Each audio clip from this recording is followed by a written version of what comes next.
WhatsApp has over 500 million users in India. YouTube, close to 500 million users. Instagram, 481 million users. Snapchat, 213 million. ShareChat, 180 million. LinkedIn, 170 million. Mouch, 160 million. Facebook Messenger, 108 million. Telegram, 100 million. And these are just the top 10 social media, communicable and messenger services that are available. We come down this insight. Election Commission of India itself has identified the 4 M's, that is muscle, money, misinformation and model code violation as the biggest challenges to free and fair elections.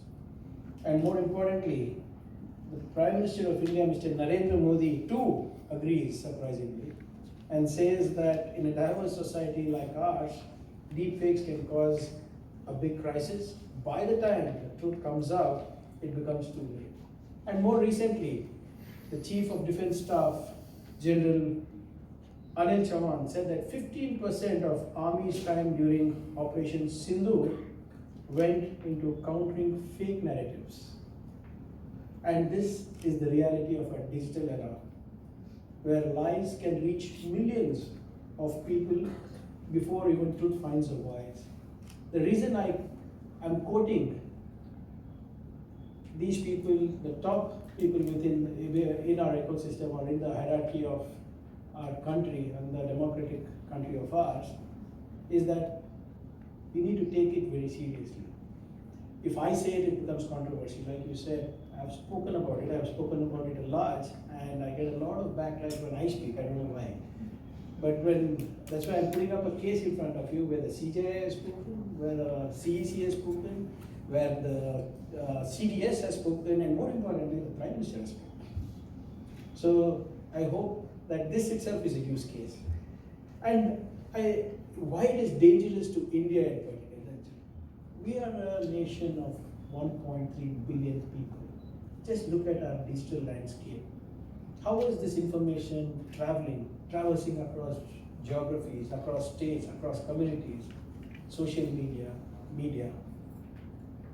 The digital landscape is quite huge.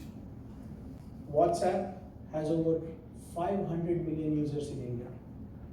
YouTube, close to 500 million users. Instagram, 481 million users.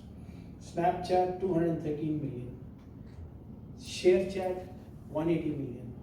LinkedIn, 170 million. Mouch, 160 million. Facebook Messenger, 108 million. Telegram, 100 million.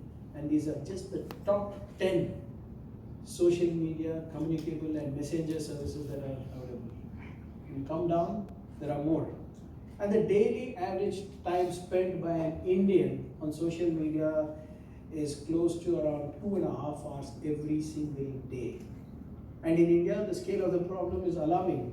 According to METI's report, the Ministry of Electronics, Information Technology, Government of India in 2023, they say that WhatsApp accounted for 64% of misinformation spread.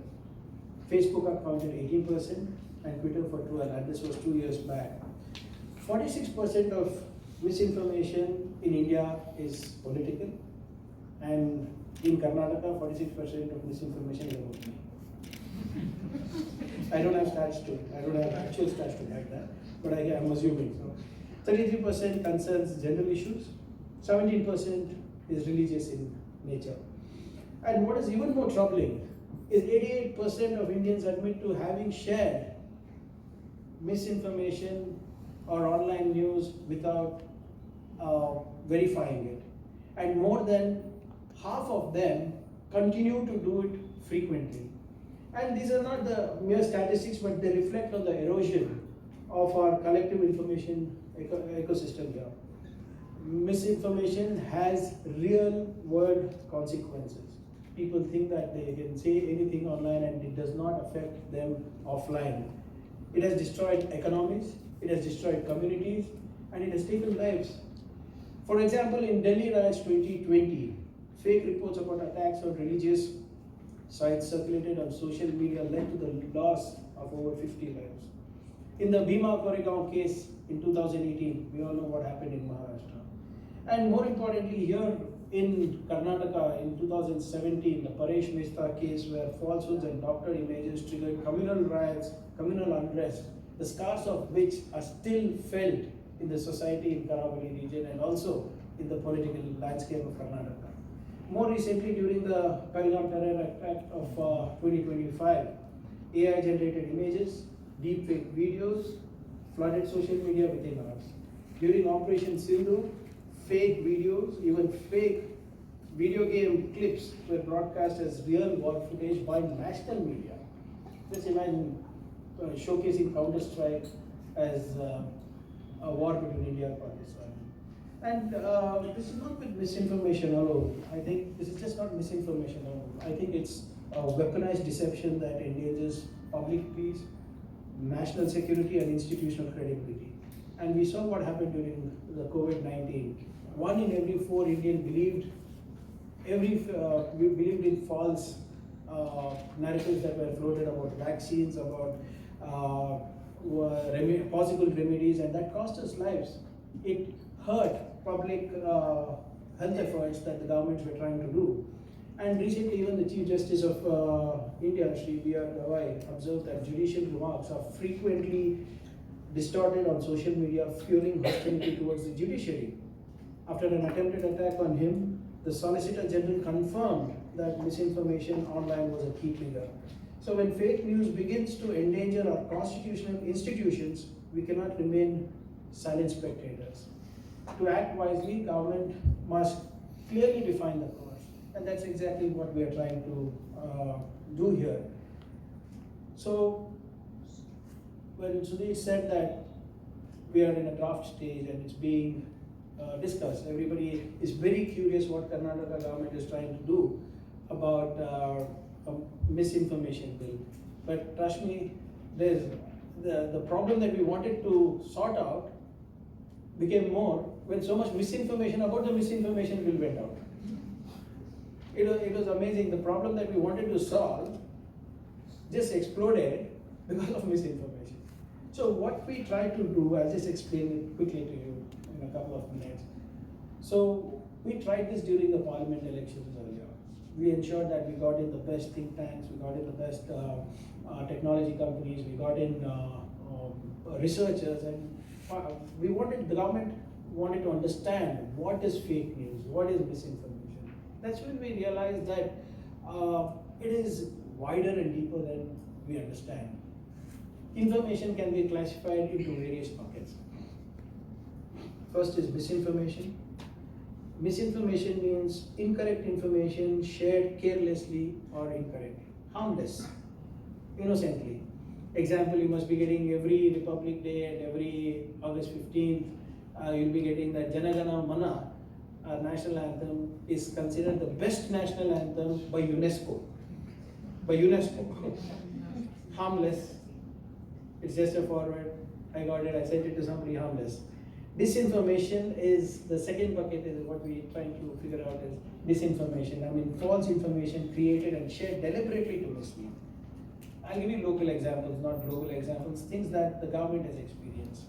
So, in disinformation, you know the Shakti scheme that the government has floated, the free bus scheme for women. So, there was this particular group or a particular organization which started sharing video saying that Shakti has created chaos and women are fighting with each other trying to get on the bus, and one woman leg was cut off when she was trying to get in to the bus through the window, and there was a video of that lady with her leg bleeding badly, blood all over. It was like her leg was in a pool of blood. She was screaming and she was scolding the government. But very cleverly, it was edited. And it was shared massively, saying it was because of the Shakti scheme. But actually, when we did some background check, we got to know that that incident happened in Andhra Pradesh, and it had nothing to do with the government of Karnataka. That lady was not even a Kannadiga. This incident at all did not even happen. But by the time it had already spread like wildfire, because our government had just come in, the scheme had just been floated. There was indeed a lot of curiosity among women that yes, will I be able to travel free on the bus? And it just so happened that this disinformation started floating around, and it did create a lot of chaos. The third bucket is malinformation. True information used maliciously or out of context. So it is used maliciously and out of context to cause harm intentionally. So for example, there was an individual who put up on his social media the police mercilessly beating a young man with his belt in Hubli. So he's taken the video, he's uploaded the video, and he said, look, this is the way police atrocities happen, and he's written a long note on that. And the video is very clear where actually one person in khaki is beating one more person mercilessly. At least it looks like that in the video. We shot it from behind. Then we found out that actually it was a film shooting. But already that person did it deliberately. He had some probably axe to grind with the local people over there, the local police station, or I don't know what it is. But he uploaded saying this is police brutality in Karnataka. And by the time we were able to bring out the truth, bring out the clarification, it was too late. There were protests, there was a lot of thing about the government, evil about the Department of Home, and I think it is very, very dangerous when people's faith in the Department of Home is just eroded. And this was classified as malinformation. And each of these things, and of course fake news. Fake news, everybody is aware, I will not go into that too much. But misinformation, disinformation, malinformation can be weaponized, can be used maliciously, and it creates animosity within the society. It's not just about defaming a government, or defaming a person, or defaming communities. It actually seeds of hatred, which leads to law and order problem, which leads to communal disharmony, which leads to the collapse of us as a society. And each is dangerous, but disinformation is extremely dangerous because it is intentional and is the most corrosive of all. And this threat is magnified by technology.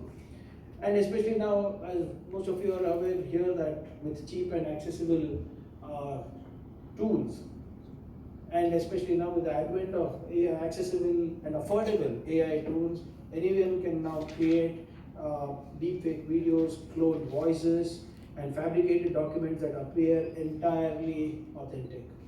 Now a single click can spark chaos, and hence we want to bring in laws to rein in misinformation and regulate the platforms that amplify these, thereby who are violating their own public policies. See, we are not trying to just bring in some rule, like every platform, whether it is Meta, whether it's any other public platform, they have their own public policies. And by allowing such information to be amplified on their platform, they are also indirectly, I'm not saying directly, you cannot monitor everything, they are also indirectly responsible, and it violates their own public policy. So all we are trying to do is that we want to get all these platforms and the laws of the land under one ambit, so that we can be able to, I wouldn't say curb, but at least regulate information that is harmful. And more importantly, I get people, the media thought that we are trying to curtail freedom of speech. I had a 3.5 hour, the longest press brief in my life with them. 3.5 hours, I answered all their questions. I offered them a seat within the committee as well, so that they can help me flag what it is. And more importantly, the bill that we intend, the draft bill that we are discussing with the Department of Law and Department of Home, excludes satire, parody, opinion, and art. And we are not criminalizing humor, dissent, or creativity. We are only criminalizing the spread of harmful falsehoods presented as a fact. And our intention is pretty clear. We intend to protect citizens. We intend to protect constitutional institutions. We intend to protect democracy, social order from deliberate falsehoods that cause harm. And the government has already piloted the Information Disorder Tracking Unit under the during the recent Parliament elections. So it is something that we are not just bringing in as a knee-jerk reaction. We piloted this for over 90 days. We had the use of technology. We used startups. We used technology pretty efficiently. We used research scholars to debunk these fake narratives that were floating. And more importantly, we traced the origins of the misinformation. And that worked well. You'll be quite surprised that we combed through over 4 lakh or 400,000 materials during the previous parliament elections, which could have potentially been quite disruptive when it comes to giving out the right information.